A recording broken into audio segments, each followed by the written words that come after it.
شاگرد کو بالکل سمجھ میں نہیں آ رہا تھا کہ کیا ہو رہا ہے۔ پترس شاید مسیح سے دور تھے، اور یوحنا کیونکہ مسیح کے بازو بیٹھے تھے، تو پترس جو ہیں یوحنا کو اشارہ کرنے کو لگے کہ یوحنا جو ہیں مسیح سے اس بارے میں پوچھنا۔ اب ہم آیت 26 اور 27 پڑھیں گے۔ لکھا ہوا ہے، یسوع نے جواب دیا کہ جسے میں نوالا ڈبو کے دے دوں گا وہی ہے۔ پھر اس نے نوالا ڈبویا اور لے کے شمعون اسکریوتی کے بیٹے یہودا کو دے دیا، اور اس نوالے کے بعد شیطان اس میں سما گیا۔ پس یسوع نے اس سے کہا کہ جو کچھ تو کرتا ہے جلد کر لے۔ پیارے بھائی اور بہن، وہ زمانے میں ایک قاعدہ تھا۔ قاعدہ یہ تھا کہ جو دعوت دیتا تھا ایک ٹکڑا روٹی کا لے کے سالن میں ڈبا کے اس کے ہاتھ میں دیتا تھا جس کو انہیں دعوت دیا ہے، یعنی کہ خاص مہمان کو۔ تو یا مسیح جو ہیں یہودا اسکریوتی کو خاص مہمان بنائے، انہوں اپنے دوستی کا ہاتھ یہودا کی طرف بڑھا رہے ہیں۔ مسیح جو ہیں یہودا اسکریوتی کے لیے آخری وقت تک بھی اپنا دروازہ کھلا رکھے۔ یانچ نہیں بلکہ باغ میں بھی مسیح جو ہیں یہودا کے لیے اپنا دروازہ کھلا رکھیں گے۔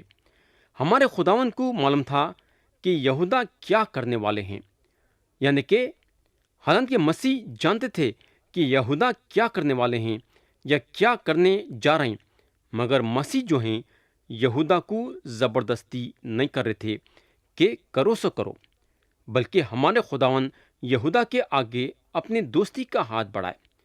آخری وقت تک بھی مسیح جو ہیں یہودا کے طرف اپنے دوستی کا ہاتھ بڑھائے۔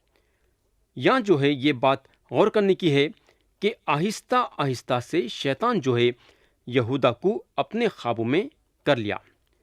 پیارے بھائی اور بہن، میں نے سمجھتا ہوں کہ شیطان جو ہے کوئی بھی آدمی کو ایک دم سے خوابوں میں کر لیتا ہے۔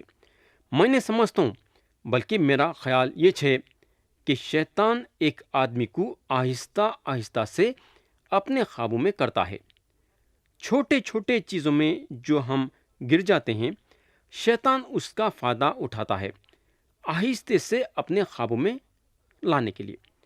اس کے بعد آدمی کو پوری طریقے سے اپنے خوابوں میں کر لیتا ہے۔ اگر ہم غور کریں گے تو ہم کو معلوم ہوگا کہ مسیح جو ہیں یہودا اسکریوتی کو ایک موقع دیے ان کو قبول کر لینے کے لیے، مگر یہودا جو ہیں مسیح کو اپنی پیٹھ بتا دیے۔ ان کو مسیح سے کوئی دلچسپی نہیں تھی، اور جب شیطان دیکھا کہ یہودا مسیح میں کوئی دلچسپی نہیں لے رہے، تو اس وقت انہیں یہودا کو پوری طریقے سے اپنے خوابوں میں کر لیا۔ یہودا یہاں اپنے سے فیصلہ کر رہے ہیں کہ انہوں اپنے آپ کو مسیح کے حوالے نہیں کریں گے، بلکہ اپنے آپ کو شیطان کے حوالے کریں گے۔ تو یہاں یہودا کا اپنا خود کا فیصلہ تھا۔ خدا جو ہے ہر ایک انسان کو اس کی خود کی مرضی دیا ہے۔ چننا اور فیصلہ کرنا انسان کا کام ہے۔ خدا جو ہے انسان کے مرضی کے بیچ میں آنے والا نہیں ہے۔ خدا یہاں یہودا کو یہودا کی مرضی دیا، اور چننا اور فیصلہ کرنا یہودا کا کام تھا، اور یہودا اپنے آپ کو شیطان کے حوالے کرنا پسند کرے۔ ہم کو معلوم ہونا چاہیے کہ خدا انسان کو دوزخ میں ڈالنا نہیں چاہتا ہے، یہ اس کی مرضی نہیں ہے۔ لیکن اگر انسان یہ چاہتا ہے کہ دوزخ میں جانا، تو خدا اس کو دوزخ میں جانے سے نہیں روکے گا۔ بولنے کا مطلب یہ ہے کہ خدا انسان کو دوزخ میں نہیں ڈال رہا ہے، بلکہ انسان اپنی خوشی سے اپنے آپ کو دوزخ میں ڈال لے رہا ہے اپنے چال چلن کے ذریعے سے۔ تو مسیح جو ہیں یہودا کو فوراً سے جانے کے لیے بولتے ہیں۔ ہم کو معلوم ہونا چاہیے کہ مذہبی لوگاں جو ہیں مسیح کو اس وقت پکڑنا نہیں چاہتے تھے جب بھیڑ ان کے ساتھ عید فصح میں تھی۔ ان لوگاں عید فصح ختم ہونے تک ٹھہرنا چاہتے تھے، مگر یہاں ہمارے خداوند جو ہیں یہودا اسکریوتی سے یہ بولتے ہیں کہ جو بھی کرنا ہے فوراً سے کرو۔ تو یہاں یہودا کا کام تھا جا کے مذہبی لیڈروں کو یہ بولنے کے لیے کہ میں مسیح کو ڈھونڈ لیا ہوں، اب چل کے فوراً سے مسیح کو پکڑ لو۔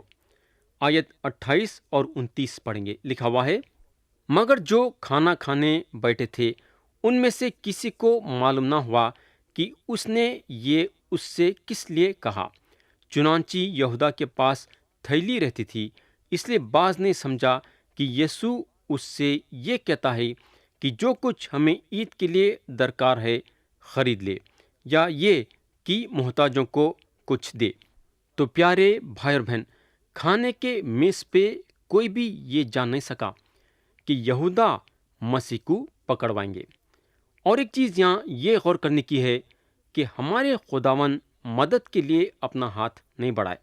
ان لوگوں کے پاس تھیلی تھی اور خدمت گزاری کے لیے لوگاں اس میں پیسہ ڈالتے تھے، اور وہ پیسہ ایک طریقے سے استعمال ہوتا تھا۔ اور ایک چیز یہاں یہ غور کرنے کی ہے کہ مسیح ہر وقت معجزہ کر کے اپنے شاگردوں کو نہیں کھلاتے تھے، بلکہ ان لوگوں کو باہر نکلنا پڑتا تھا کھانا خریدنے کے لیے۔ یہودا کے پاس پیسوں کی تھیلی رہتی تھی، اور پیسہ خدمت گزاری اور کھانے کے لیے بھی استعمال ہوتا تھا۔ ہم کو معلوم ہونا چاہیے کہ جب ہم پیسوں کا استعمال کرتے ہیں تو آزمائش میں بھی گر جا سکتے۔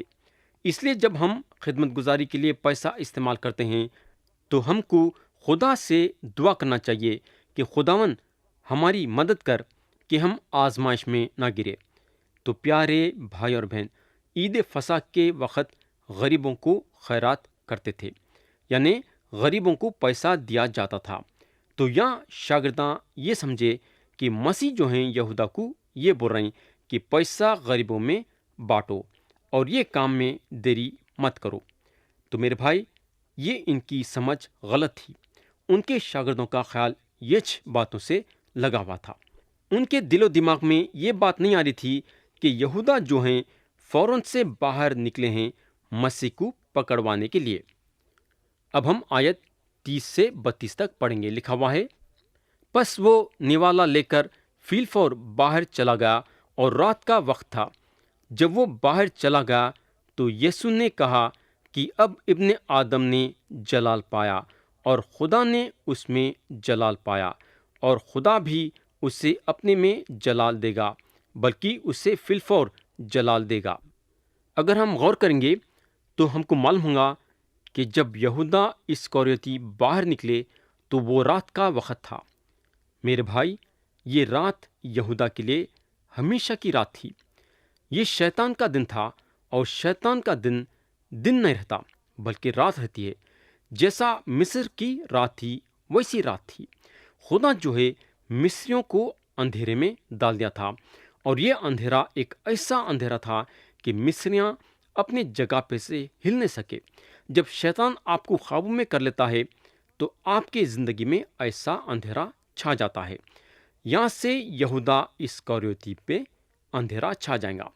شیطان کا اندھیرا، کس کا؟ شیطان کا۔ اور ایک چیز ہم کو یہ معلوم ہونا ضروری ہے کہ جو بھی خدا کرتا آہستہ سے کرتا، مگر شیطان کی خصلت جلد بازی ہے۔ انہیں ہر چیز جلدی کرنے کا سوچتا۔ شیطان کو ہر کام جلدی سے کرنا ہے۔ کئی کو بولے تو اس کے دن قریب آ گئے ہیں دوزخ میں جانے کے لیے۔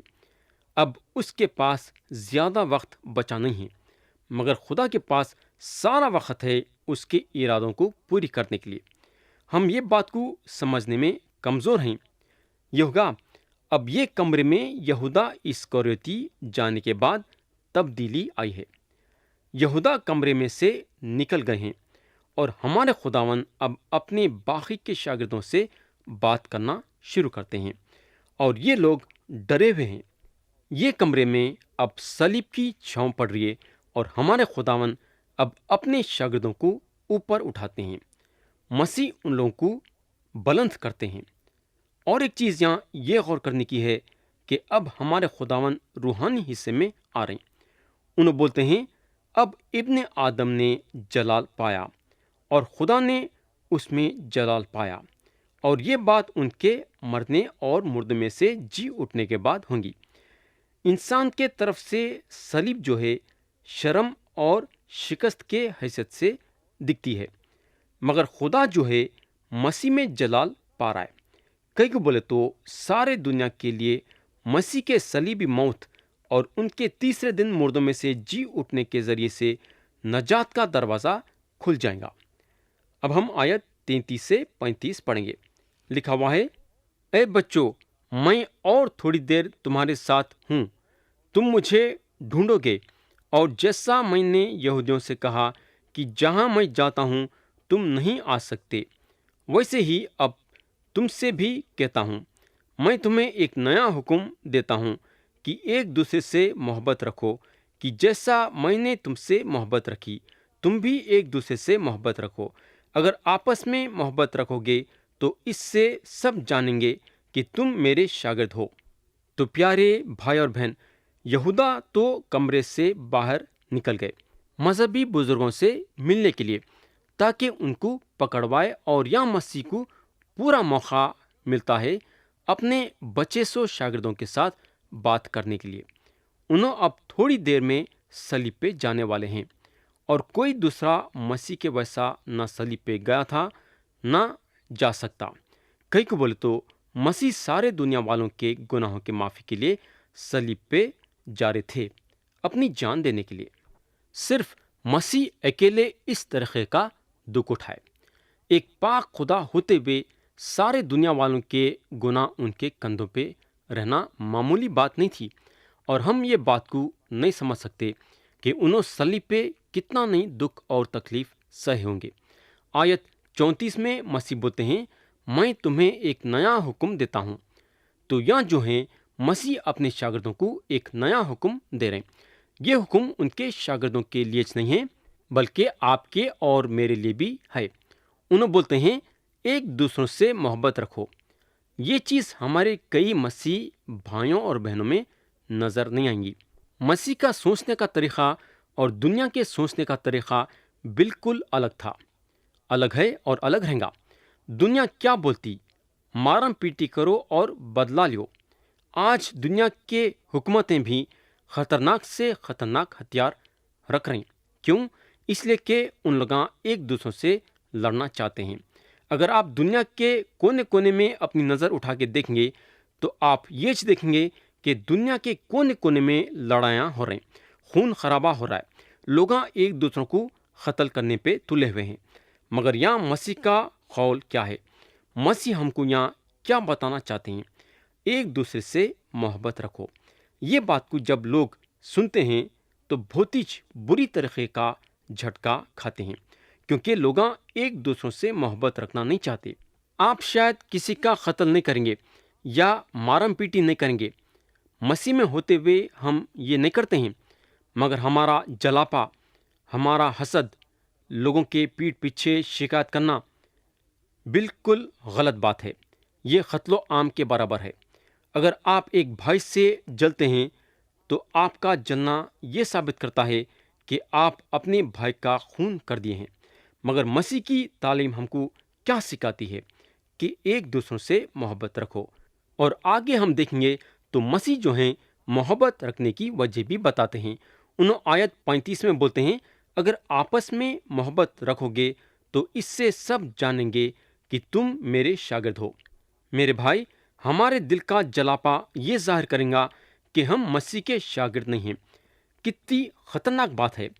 مسیح پہ ایمان رکھتے ہوئے بھی آپ مسیح کے شاگرد نہیں ہیں۔ بولنے کا مطلب یہ ہے کہ ہمارا سب سے پہلا قدم یہ ہے کہ ہم یسوع مسیح پہ ایمان لانا، مگر بات یہاں ختم نہیں ہوئی۔ ہم کو دوسرا قدم بھی اٹھانا ہے۔ دوسرا قدم یہ ہے کہ ایک دوسروں سے محبت رکھنے کے ذریعے سے مسیح کے شاگرد بننا ہے۔ پیارے بھائی اور بہن، کیا آپ مسیح کے شاگرد بننا نہیں چاہیں گے؟ کیا آپ مسیح کے یہ نئے حکم پہ عمل کرنا نہیں چاہیں گے کیا؟ اب ہم پڑھیں گے آیت 36 سے 38 تک، جو کہ یہ باب کے آخری آیتیں ہیں۔ لکھا ہوا ہے، شمعون پترس نے اس سے کہا، اے خداوند، تو کہاں جاتا ہے؟ یسوع نے جواب دیا کہ جہاں میں جاتا ہوں اب تو میرے پیچھے آ نہیں سکتا، مگر بعد میں میرے پیچھے آئے گا۔ پترس نے اس سے کہا، اے خداوند، میں تیرے پیچھے اب کیوں نہیں آ سکتا؟ میں تو تیرے لیے اپنی جان دوں گا۔ یسوع نے جواب دیا، کیا تو میرے لیے اپنی جان دے گا؟ میں تجھ سے سچ سچ کہتا ہوں کہ مرغ بانگ نہ دے گا جب تک کہ تو 3 بار میرا انکار نہ کر لے گا۔ تو یہاں مسیح پطرس کے بارے میں بتا چکے کہ پطرس جو ہیں مرغا باندھ دینے سے پہلے انہوں 3 بار مسیح کا انکار کریں گے۔ میرے دوست، مسیح کی یہ بات صحیح ہوئی، یہ بات ہم آگے چل کے دیکھیں گے۔ میں آپ کو یہ بتانا چاہوں گا کہ اگر مسیح آپ کی زندگی میں کوئی وعدہ کرے ہیں تو یاد رکھو کہ وہ وعدہ آپ کی زندگی میں پورا ہوگا، کیونکہ ان کا کلام صاف صاف بتاتا ہے کہ انہوں جو بولتے ہیں وہ ہو کے رہتا ہے۔ تو یہاں میں کلام کو ختم کروں گا یہ دعا کے ساتھ کہ خدا ہم سب کو آج کے کلام کے ذریعے سے برکت دے۔ یسوع مسیح کے نام سے آمین۔